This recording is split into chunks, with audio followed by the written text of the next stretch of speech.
ഇറാനുമായുള്ള ആണവ ചർച്ചകൾ പുരോഗമിക്കുന്നതിനിടെ മിഡിൽ ഈസ്റ്റിലെ സൈനിക സാന്നിധ്യം വർദ്ധിപ്പിച്ചു യുഎസ്. കഴിഞ്ഞ 24 മണിക്കൂറിനുള്ളിൽ 50-ലധികം യുദ്ധവിമാനങ്ങളാണ് യുഎസ് മിഡിൽ ഈസ്റ്റിൽ വിന്യസിച്ചിരിക്കുന്നത്. മേഖലയിൽ വിന്യസിച്ചിട്ടുള്ള യുഎസിന്റെ നാവിക വ്യോമസേനകളെ ശക്തിപ്പെടുത്തുന്നതിൽ പങ്കുവഹിക്കുന്ന ഒരു വലിയ ചുവടുവെപ്പായാണ് യുഎസ് ഉദ്യോഗസ്ഥർ ഈ നീക്കത്തെ വിശേഷിപ്പിക്കുന്നത്. വിമാനങ്ങളുടെ നീക്കങ്ങൾ യുഎസ് ഉദ്യോഗസ്ഥർ സ്ഥിരീകരിച്ചതായി ആക്സിസോ റിപ്പോർട്ട് ചെയ്തു. F-22, F-35, F-16 ഫൈറ്റർ ജെറ്റുകൾ ഉൾപ്പെടെ നിരവധി വിമാനങ്ങൾ ഈ മേഖലയിലേക്ക് നീങ്ങുന്നതായി സൈനിക വിമാന നിരീക്ഷകരും രേഖപ്പെടുത്തിയിട്ടുണ്ട്. യുദ്ധവിമാനങ്ങൾ ആക്രമണത്തിൽ സ്ഥിരത കൈവരിക്കുന്നതിന് വേണ്ടി തയ്യാറെടുക്കുന്നതിന്റെ സൂചനയാണ് ഇതെന്ന് നിരീക്ഷകർ അഭിപ്രായപ്പെട്ടു.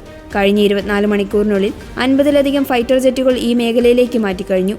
യുഎസ് സൈനിക വിന്യാസത്തിന്റെ വ്യാപ്തിയും വേഗതയും ഇത് അടിവരയിടുന്നു, ഒരു യുഎസ് ഉദ്യോഗസ്ഥൻ പറഞ്ഞു.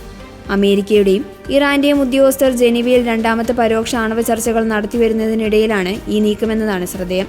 അതേസമയം യുഎസ് വിമാനവാഹിനി കപ്പൽ USS ജെറാൾഡ് ആർ ഫോർഡും അനുബന്ധ കപ്പലുകളും കരീബിയൻ കടലിൽ നിന്ന് പുറപ്പെട്ടിപ്പോൾ അറ്റ്ലാന്റിക് സമുദ്രത്തിന്റെ മധ്യഭാഗത്തുകൂടി മിഡിൽ ഈസ്റ്റിലേക്ക് നീങ്ങുകയാണെന്ന് നാവികസേന ഉദ്യോഗസ്ഥർ ചൊവ്വാഴ്ച അറിയിച്ചു.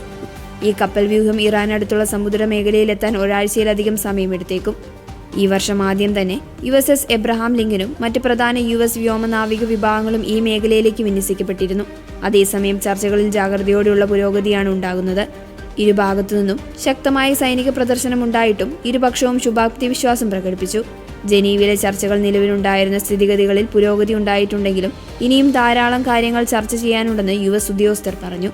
ട്രംപിന്റെ പ്രതിനിധികളായ ജാരഡ് കുഷ്നർ, സ്റ്റീവ് വിറ്റ്കോഫ് എന്നിവരുമായി ചർച്ചകൾക്ക് ശേഷം നമ്മുടെ നിലപാടുകളിലെ ചില വിടവുകൾ നികത്തുന്നതിന് ഉതകുന്ന കൂടുതൽ വിശദമായ നിർദ്ദേശങ്ങളുമായി 2 ആഴ്ചയ്ക്കുള്ളിൽ തിരിച്ചെത്തുമെന്ന് ഇറാനിയൻ പ്രതിനിധികൾ പറഞ്ഞതായി US ഉദ്യോഗസ്ഥർ പറഞ്ഞു.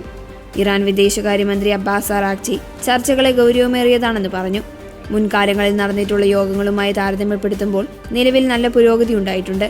മാർഗനിർദ്ദേശങ്ങളുമായി ബന്ധപ്പെട്ട പൊതുവായ ധാരണയിലെത്താൻ കഴിഞ്ഞിട്ടുണ്ട്. അതിനർത്ഥം നമുക്ക് വേഗത്തിലൊരു കരാറിലെത്താൻ കഴിയുമെന്നല്ല, പക്ഷേ അതിനുള്ള വഴി തുറക്കപ്പെട്ടു കഴിഞ്ഞുവെന്ന് അദ്ദേഹം കൂട്ടിച്ചേർത്തു.